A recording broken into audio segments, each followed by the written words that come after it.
So a lot of people first heard about Stag arms because they made a left-handed version of the AR-15, and that was kind of their initial claim to fame. They still do, but they've kind of gotten away from that being their focal piece and went to building fairly decent ARs. These are pretty good entry-level ARs in my opinion, in general from what I've seen. This is a new one for us. We haven't had this model in here before, and I figured it's only a test sample of one, but I figured it was fairly random since this is what came into the shop as an actual product to sell. This is the Stag-15 Tactical 10.5 inch. The barrel is chrome lined and phosphate coated. It's in 5.56. These are MSRP online for $1,100. We sell them for a little bit less than that. But today, let's take this apart and look at it, see how they built it, see what parts and pieces they put into it, check some of the specs out. Stag Arms used to be in Connecticut. They are no longer in Connecticut. They are in Cheyenne, Wyoming, kind of. Stag Arms, in previous videos I've talked about this. They're owned by White Wolf Capital. So are other companies, Aero Precision and Ballistic Advantage. And so there's cross-pollination going on. There's commingling of parts and philosophies. These parts, for the most part, are made by Aero Precision. This is the Aero Precision mounting system. Aero Precision is making the uppers and lowers, and that's fine. That's how the AR-15 works in this day and age. Nobody owns all of their own process. So let's get into it. 10.5 inch barrel. It's a free floated handguard. Carbon linked gas system with the low profile gas block. It has a double jam nut locking system with an indexed barrel nut. This is a nitrided bolt carrier group. Comes with a basic mil-spec trigger. The MOE handle, I think this is the MOE Slimline. SB-A3 tactical brace on a mil-spec tube. This is the Aero Precision tube. I can tell because it's got a hole in there. Their new tubes all have inletting in the holes there. Anyway, mil-spec charging handle. So it looks like Aero Precision in pieces too, but we'll measure this. That'll be the telltale. All right, so let's. I'm gonna throw this on the bench and we'll start looking at some of the parts and some of the specs. All right, let's check depth. I don't have a gauge for that, but that looks like it's gonna clear. It's about 2/4. Looks pretty good. All right, let's go over the lower really quick and some of the parts. I suspected this might be an Aero initially. I was wrong. It's a Schmid. I measured it. So I pulled out the calipers and I measured it, and it's a Schmid. At least the paddle's the right dimension. But because this is Schmid and the trigger group is also a Schmid, you can see the S's on there.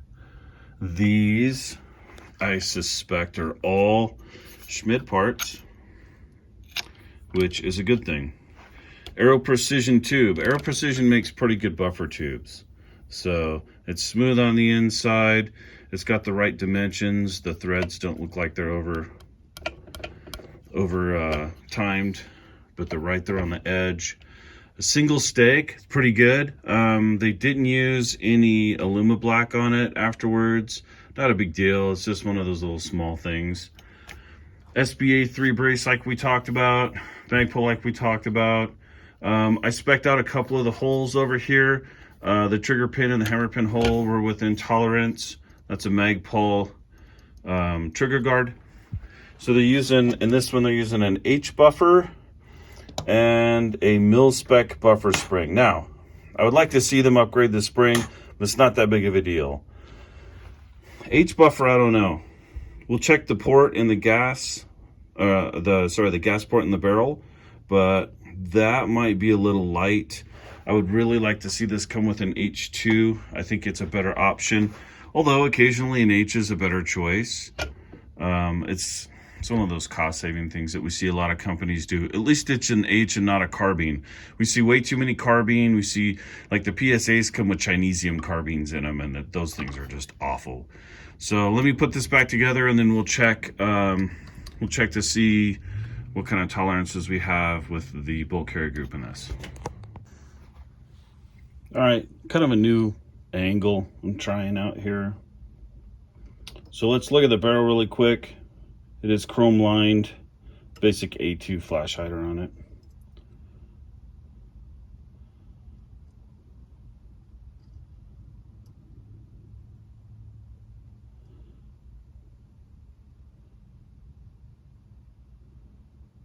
So you get a full gas, the gas block is straight. I did spray the barrel out. There was some gunk in there earlier, but that's just normal. That's like this stuff right here. That's probably just grease of some sort or some sort of packaging material. Where'd it go? There you go. Yeah, you can't even see it there. That's just grease. All right.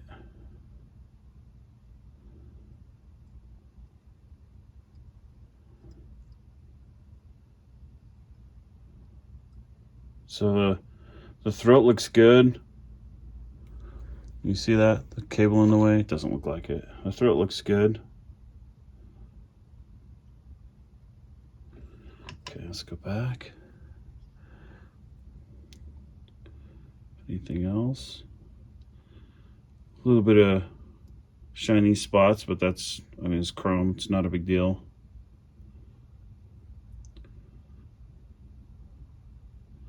Okay. So there's a little bit of tool chatter in there, but that's not that bad. That's kind of normal for most barrels. I've seen way worse. You've seen way worse on my channel. All right, that's good. But it's phosphated. It is chrome lined in both the gas key and in the bolt carrier group itself. So I did some of the specs on this and they came out just fine. There's a few of them I want to point out. So the cam pinhole is 0.312 inches, and then I spec this out at 308 inches off camera. So I can do it again. So that's a little sloppy. Oops, sorry, wrong side. You can see it's got some movement in there. You know, is it terminal? No, but it's definitely a little sloppy, so your cam pin's going to wear out a little bit faster. I'd like to see this 311, but 312 is going to be fine. The other thing I saw was on the go, no go. So the minimum definitely, but on this one right here, it's flat. And it's hitting, so I'm getting a little bit more protrusion than 0.036 inches.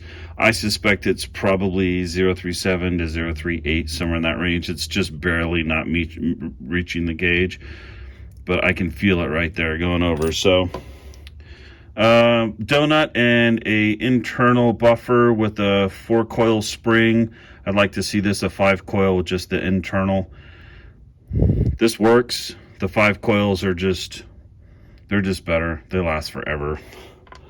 Other than that, everything else is pretty much mil spec. It's not the worst I've ever seen. Actually, the gas run in this one is pretty tight, which is nice. You see how tight it is. Here we go. Very tight. So when I spec'd those out, I found that this is 250 and that the gas run in here is about, I don't know, it's a little sloppy. So I'm not going to say that it's good or bad, and I'm just not going to, but it's a little bit sloppy. The gas ring run is really tight. So the shoulder dimension is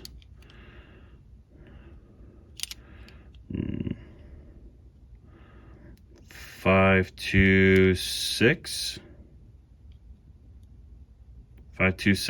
and a half, 527 possibly. Not too bad. Okay, handguard is 9 1/4 inches, and it weighs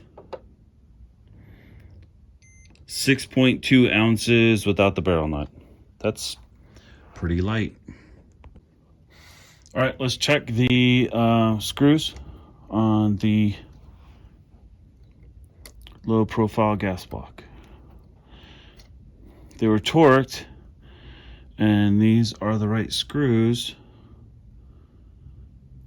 but there is no retainer on them. They're just torqued in place. There's actually oil on them. All right, let's try this one.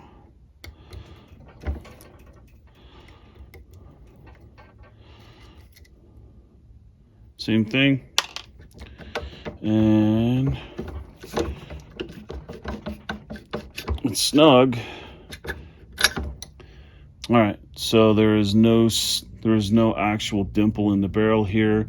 They definitely bit into the barrel, but we'll probably dimple that before we put this one back together. So no dimple. The roll pin looks okay. Gas tube looks okay. All right, let's move on. So the barrel is phosphated, and then it's chrome lined on the inside. We saw that when we checked the barrel earlier. This is 875. I just checked it, and this is stepped down to a 750, and this is, yeah, so it's 7.5. I tapped it a little. It's about 750. The gas port is 0.77 inches, which is big. I would like to see this at least 0.74 or smaller. 3/1000 of an inch of gas port on this short of a system on a carbine, pretty gassy. It's going to run everything you want it to, but definitely that H1 is not enough. I would like to see an H2 in this. It's big. It's big. I kind of like to see that a little bit smaller. All right, let's see if I can get this on camera worth of crap. So if you look, I think you can see that. If you look in there, you'll see that there's just a little bit of overhang on the right ramp, and then there's a hook on the outer right, and then there's a hook on the outer left. The hook is where the ramp meets from the upper to the barrel. On the outer edge, you can see that the top is hanging over a little bit. I call those hooks. So there's a little bit of overhang, a little bit of a hook. So this probably needs a little bit of a polish to kind of line those up so that it's not snagging. It's not bad. I think it would actually probably feed like this with no problem. But it's one of those little things that I like to see them cut. But I'll take this apart because I'm taking it apart, and I'll polish that out and make sure it goes out right. Okay, we're going to start this off. Let me see. Hold on, wait. Here we go. 40... That's 40 foot-pounds. Let's see if it pops loose, and then we'll go up in 5-pound increments until it comes loose. Now, this is a timed barrel nut, okay? Come on, baby, get in there. This is a timed barrel nut, and because it's timed, you sometimes have to go a little higher, a little low, even with shimming to get them in the right place, okay? So this is 40. Nope, it's tighter than 40. It's a good sign. 2 hours later. Well, this is the top of the line. This is 80 right here.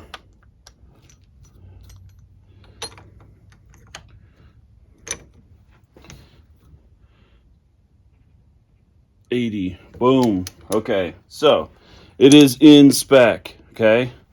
So 80 is the top of spec, right? Yeah, but it's definitely they definitely had to go a little tight on that one to get it into timing. I don't necessarily blame them. Let's see what's underneath here. There is anti-seize on here. It's the fancy silver stuff. It is not the it's not Aeroshell 64. I forget the name of this other one. But it is an anti-seize, and it's on there. Good thing. Barrel was snug, clearly. So it was not bedded, and it's got lube on it. There you go. So they've been cut. I've checked them. They fit into the upper properly, and they're shiny. All right, so let's see if you can see this. So when I line these up, you see that there's an edge in there. See that edge between the two flats? That I line that up with the point right there, that dimple. If I can line that up, I know that the top rail is lined up properly, okay? So it's hard to do this and show it on camera, but once I check it, I'll be holding this straight on top to see if I've got the index proper on this. This one I re-indexed and it is actually under 80 foot-pounds when it torqued into spec. So it's within spec, it's just on the heavy end, and it's because it's a timed barrel nut. It's fine.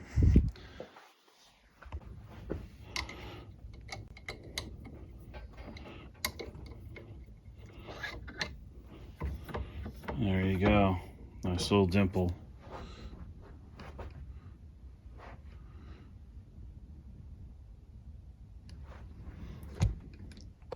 Red Loctite. I know some people use Rockset. That's fine. Rockset's much more difficult to get off, and I see a lot more stripped out screws from that. If you're putting together a gun and you're going to run it hard, you know you're going to pound the crap out of that thing, and you're going to get smoky hot. Yeah, Rockset's okay. If you're not really sure that's how you want to keep the setup, Rockset is a colossal pain in the ass. If you strip this screw out, you basically have to come in here and drill it out or cut the gas block to get this off, and it's pretty brutal. So we just stick with Red Loctite. We've only seen one or two come loose from that, and they're usually really, really high-end, super hot guns, SWAT guys, some of the tactical guys around here, but it's pretty rare. You can usually get away with Red Loctite. Only rarely do we see a need for Rockset, but it has its purpose. Final thoughts on this gun. It's a decent choice for an entry-level AR pistol.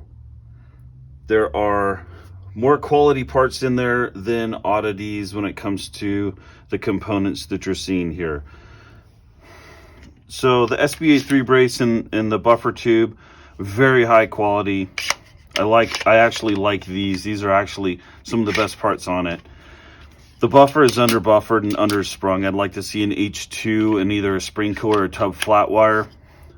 Schmid castings are decent. They are high quality when it comes to building for basic parts and components. Mil-spec trigger is a mil-spec trigger. You're going to get what you pay for on that. You want a better trigger, you're going to end up paying more money. So 7075 T6 forged uppers and lowers. Those are made by Aero Precision. Aero Precision, some people love them, some people hate them. I think that they're a decent entry-level point when it comes to parts and components. Same thing with the Handguard. The Handguard is a decent level entry part to start with some sort of AR pistol. It is not a $250 Geisley rail. But does everybody need a $250 Geisley rail? No. So some people want something that's a lot less expensive that's still going to be reliable. This is going to be reliable. It does have some issues, and they do need to be addressed. I would like to see them dimple and use Red Loctite on the low profile gas block. It's a failure point on the gun. It really should be addressed during assembly, and it does actually help the reliability of the firearm overall. The gas port's big on this. It's neither here nor there. Daniel Defense was running some pretty huge gas ports in their 10.3s for a while. They went back to the 0.070 inch gas port in their 10.3s because most people were complaining that their system was overgassed. But people that are spending all that money on a Daniel Defense are buying it because they're probably going to run a suppressor on it, and they're going to run other modifications on it, and it makes a little bit more sense in the higher price points to be a little bit more selective in that. The 0.77 diameter gas port means that this is going to run even the crappiest ammo. So will the chrome lining, which is a benefit to a new shooter. To somebody who's in a more advanced state, has a couple of ARs and is looking for very specific things, especially if he's running a suppressor on this, yeah, it's too big of a gas port, and you're going to end up having to modify it to try and get around that. I don't know why they did an 8.75 diameter rear with a 7.50 front. No idea. It doesn't make a lot of sense to me. It adds a lot of weight. It does help with heat, but quite frankly on these guns, People have been running government profile barrels for so long, it just doesn't make a lot of sense to me. I'd like to see them go to a government profile barrel on this. So those are the big issues that I have with the gun, and they're really not that big. This gun will still function just fine. If you're interested in buying one of these, have this dimpled, red Loctite the screws, H2 buffer, and a tub or a spring co, it's definitely going to function just fine then. Probably upgrade the trigger too, because mil-spec triggers are awful, but you know, that's my opinion.